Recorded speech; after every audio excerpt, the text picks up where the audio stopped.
La phrase que nous lisons, tirée du chapitre 15 de Luc, est l'une des notations les plus extraordinaires des témoins de la vie de Jésus sur ses attitudes envers les pécheurs. Elle nous montre que son attention aux pauvres, aux plus démunis, aux plus mal jugés, aux pécheurs publics reste une des constantes de sa manière d'être et de se présenter, et que les pauvres l'avaient bien perçu ainsi. Cependant, tous les publicains et les pécheurs s'approchaient de lui pour l'entendre, et les pharisiens et les scribes murmuraient, disant: cet homme accueille des pécheurs et mange avec eux. Luc 15, verset 1. Le texte de Luc souligne le double mouvement, et des pécheurs qui s'approchent de Jésus pour l'entendre, et du Seigneur qui les accueille, besoin d'entendre la parole de Dieu, chez ceux que l'on regarde comme inaptes à l'entendre.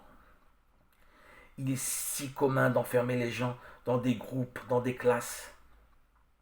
Notre formalisme conduit à un déterminisme simpliste. Il y a des gens bien, nous évidemment, et les autres, ces publicains et ces pécheurs. Il y a aussi cet accueil tout à fait extraordinaire de Jésus, souligné avec agacement par ses propres ennemis. Il accueille des pécheurs et mange avec eux. Nous aurions besoin souvent de ce contact humain dans des choses aussi simples et vitales qu'un repas, pour découvrir l'extraordinaire complexité et richesse des hommes, nos frères, classés dans la catégorie de publicains et de pécheurs. Comment inviter un tel à notre table, manger avec lui? Le Fils de l'homme a été assez réaliste pour le faire. Jésus se moque des convenances. Il accueille ces gens mal vus par les bien-pensants.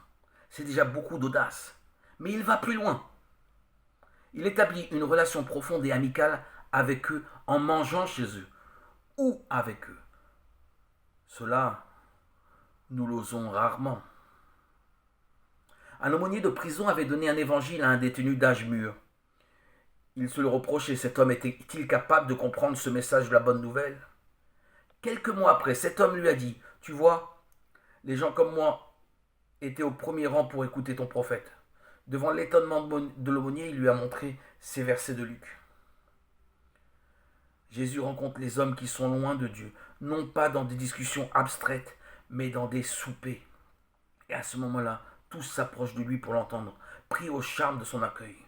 Beau scandale pour les gens rangés, les gens appelés pieux. Cependant, tous les publicains et les pécheurs s'approchaient de lui pour l'entendre, et les pharisiens et les scribes murmuraient, disant: cet homme accueille des pécheurs et mange avec eux.